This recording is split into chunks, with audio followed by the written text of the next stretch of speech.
Ah, ça rentre pas. Ah, ça va pas.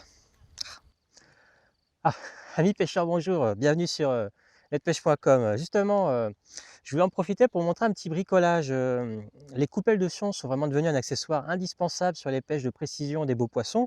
Et toutes les coupelles qu'on se bricolait jusque-là étaient relativement faites de la même manière, c'est-à-dire avec un petit support plastique percé de part en part. Et il y a un petit problème par rapport à ça. Je vais vous montrer un exemple. Là, je pêche avec une élastique en montage araignée. Il s'avère que quand le nœud est un petit peu gros, on a du mal à faire passer à l'intérieur, c'est galère. Voilà, donc on est obligé de forcer et c'est pas terrible pour le matériel.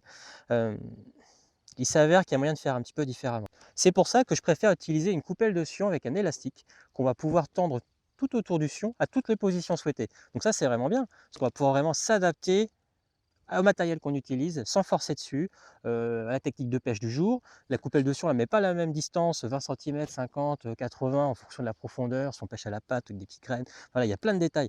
Et il faut vraiment avoir un produit évolutif. Donc comment ça fonctionne? Donc c'est une boîte de type Kinder, refermable en deux parties. J'ai gardé la partie qui était refermable, vous allez voir, c'est ça qui est intéressant.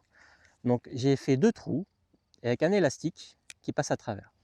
Du coup, quand on souhaite le mettre, on fait un premier tour. Donc là, on le reprend pour en faire un deuxième. On ouvre le godet, on le met à travers du boîtier. Et là, justement, le petit ergot en plastique, ça fait justement une sécurité. Pour pouvoir bloquer l'élastique, c'est sécurisé, du coup, il ne peut pas partir. Et voilà, donc là, il ne reste plus qu'à le mettre correctement. Voilà, l'élastique sert d'amortisseur en même temps pour le Kinder. Et voilà, on a une super coupelle de fion. Donc après, il existe différentes couleurs, on peut les repeindre, marqueurs, autres, comme vous voulez, pas de souci. Moi, je les utilise telles quelles. C'est évolutif, on peut utiliser pour toutes les cannes, donc canne compétition, canne gros poisson, spécimen. Le même modèle peut convenir pour chaque canne. Donc ce qui veut dire qu'avec 3 à 4 modèles, on peut équiper 3-4 kits d'un seul coup pour toutes ces cannes, plutôt qu'en avoir 2 ou 3 pour chaque modèle ou chaque distance souhaitée par rapport à la pointe du fion. Voilà, avec 3-4 coupelles comme ça, vous pouvez tout faire.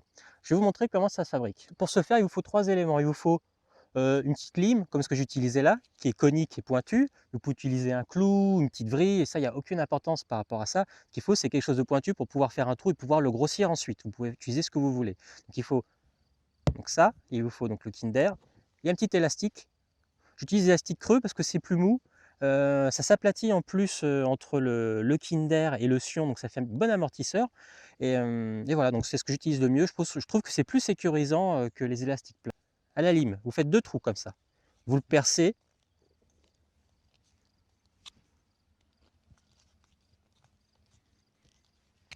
Voilà, deux trous qui doivent faire à peu près 3 mm de diamètre. C'est largement suffisant déjà pour mettre des beaux élastiques.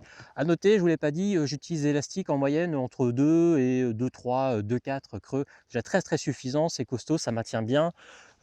Voilà, il n'y a pas besoin de mettre des gros élastiques à spécimen. Donc ensuite, une fois que vous avez fait les deux trous, il ne vous reste plus qu'à faire passer l'élastique dans les deux trous. Vous égalisez les deux pointes de l'élastique. Vous faites un nœud tout ce qu'il y a de plus standard. Voilà, un nœud simple, hein, ça suffit, hein, avec les creux ça suffit, ça ne glisse pas. Et voilà, votre coupelle est prête. Vous avez le petit Kinder qui se referme, l'élastique, et voilà. Vous voyez, un petit brin de 10 cm, ça suffit largement.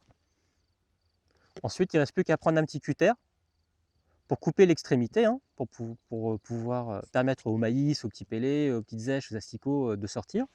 Voilà, un petit trou comme ça là. Et du coup, c'est bien suffisant. Vous avez tout ce qu'il faut pour pêcher.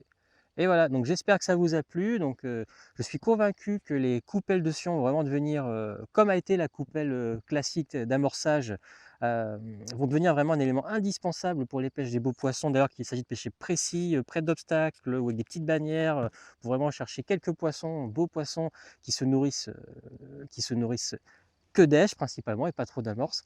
Ça va vraiment être super et je vous invite à en bricoler vous-même, de me donner tous vos retours par mon site netpêche.com ou par la page Facebook du site. Et je vous dis à très vite sur les pêches de beaux poissons.